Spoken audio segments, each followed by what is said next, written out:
And let's see, ensure that I can get to the next page on who we are.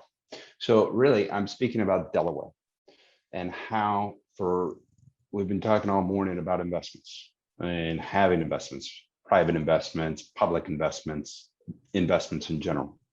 So I'm going to be speaking to you about Delaware and how within your family office, if it is not already your domicile of choice for the families, for trust purposes, for LLCs, for any and most entities that we've talked about already today and are going to talk about this afternoon, Delaware probably should be. I'm also going to be speaking about my company, Bryn Mawr Trust Company of Delaware. I'll, of course, throw in some tidbits about the Bryn Mawr Trust Company, but really everything I'm talking about is trust company agnostic and Delaware specific. So the benefits of Delaware.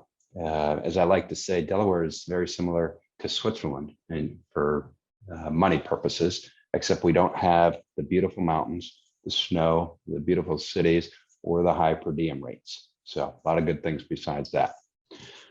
So who we are, really quickly, Bryn Mawr Trust is a regional bank, and this is our mission statement, and you can read it. But Bryn Mawr Trust is a regional bank in the Philadelphia area. We trade, a publicly traded company under the ticker symbol BMTC. We are over 130 years old. We were founded back during the Civil War, and we are fiercely independent. 10 years ago, the bank created a wholly owned, limited purpose trust company headquartered in Delaware, where I belong, or where I work, the Bryn Mawr Trust Company of Delaware. Our assets under administration and custody total over $10 billion. And our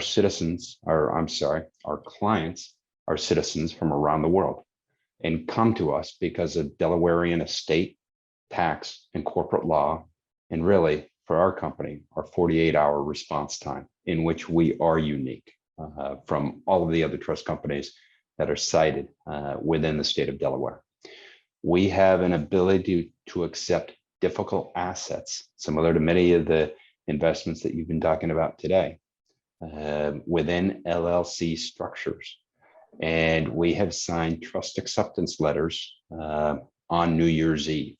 So at the end of the day, an attorney, or at the end of the year, when an attorney needs a document signed to accept a trust, last year we were working until 8:30 that night to sign that trust instrument before the clock hit midnight. So we have an advantage in your investment, whatever your investment is, an advantage in an investment and administrative flexibility.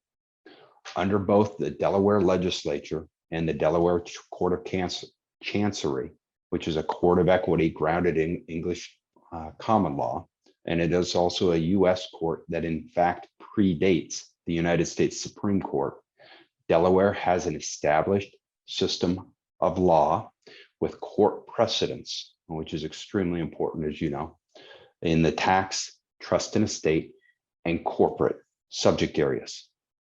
Most importantly, the Delaware legislature, because of the economic benefits that the trust industry, the investment industry brings to the state, will not surrender their preeminent location for American business. Some of the benefits that you see in Delaware are listed here.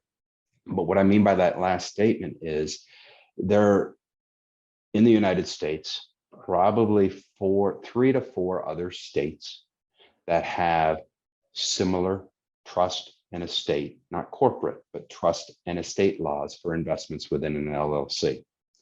They all have various degrees of who's better, pros and cons, right?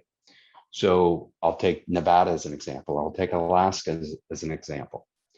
Let's say many of Alaska's laws or Nevada's laws are very similar to Delawarean laws. However, to stay as the leader of trust and estate and taxation issues, the Alaskan legislature is not very concerned with modernizing the trust and estate and tax laws. The Nevada legislature is not very concerned. They are more concerned, obviously, with their gaming laws because gaming pays the bill in Nevada. Minerals, natural resources pays the bills in Alaska. In Delaware, corporate work, trust and estate, taxation pays the bills for Delaware. The Delaware legislature understands that, and the Delaware legislature will not surrender the primacy, really, in this space. And that's a very good thing.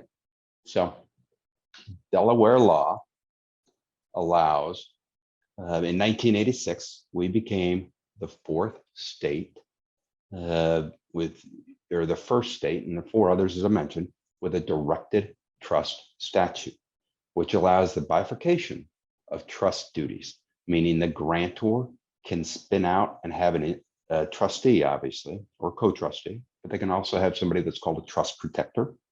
They can also have somebody called a distribution advisor.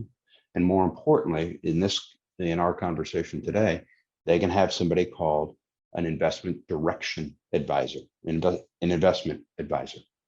And by splitting those job details out from different individuals, they can remove everything about their trust and the investment, be it private equity, be it property, be it something within an LLC, be it publicly traded securities. They can remove that investment from its entirety out of the state that that individual might be living in, New York, California, and put it within the framework and within the legal overarching legal purview of Delaware.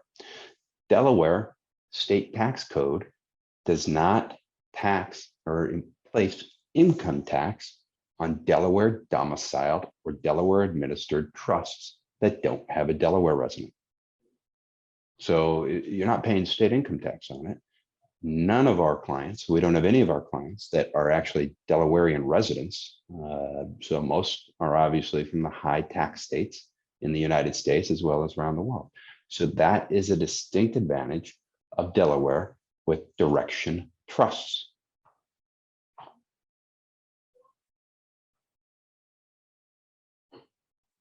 So a delegated trust within the entire trust framework is interesting in how we've used this part specifically of the code. So being a trustee of an irrevocable trust that can hold an LLC, and that LLC then holds another LLC, which can then hold a private equity investment.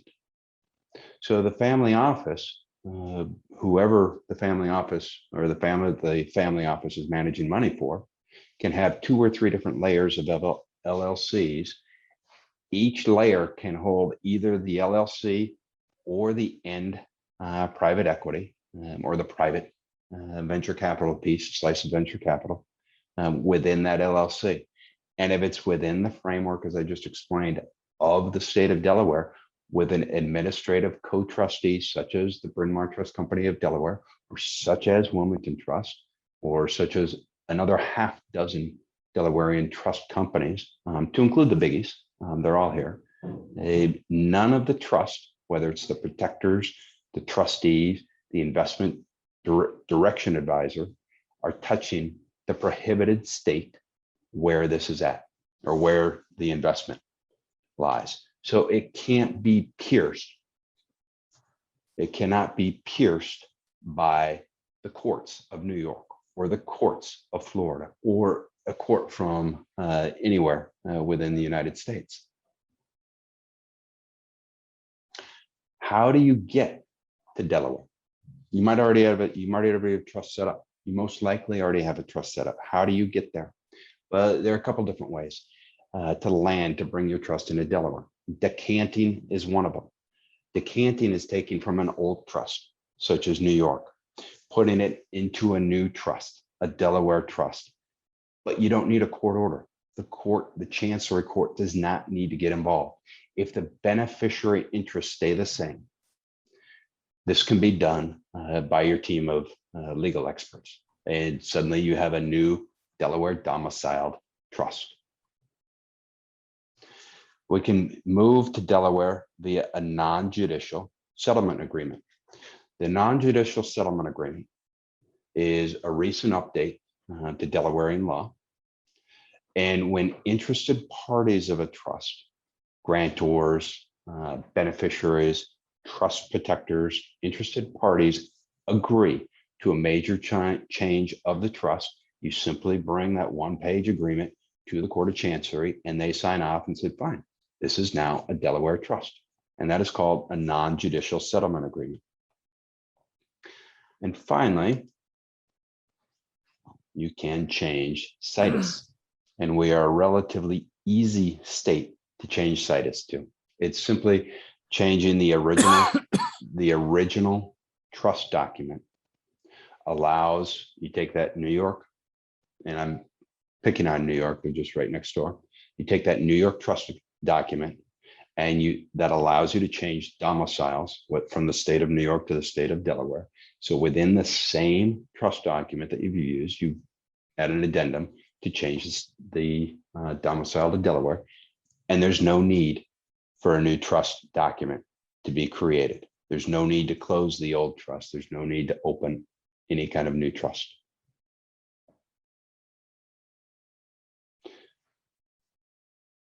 Where's the advantage to this to your families and to the family offices that you work with? It's really sheltering and protecting assets, many of them that are illiquid, from high tax states, from states that might want to reach in to take these assets for whatever purpose. Delaware as a state is really wet clay, able to be molded as you see fit for your family's maximum benefit. The Bryn Mawr Trust Company of Delaware takes that wet clay even further. And as the already mentioned 48-hour turnaround, and being small enough and nimble enough like we are, we can provide you answers to your questions in days and weeks, and not weeks. We can tell you, yes, we can accept within days. Combined with our willingness to work and earn your business up until the last day of the calendar year, we in 2021 is proving to be a wild card in the trust and estate world yet again, with the laws coming down from Washington or up from Washington. We hope to become your partner when a Delaware's trustee is needed. So, Marty, I'm going to turn this back over to you. Let me stop sharing. I want to tell you right now, I'm getting a recharge headset. So if I have an audio problem in a minute, that is exactly why.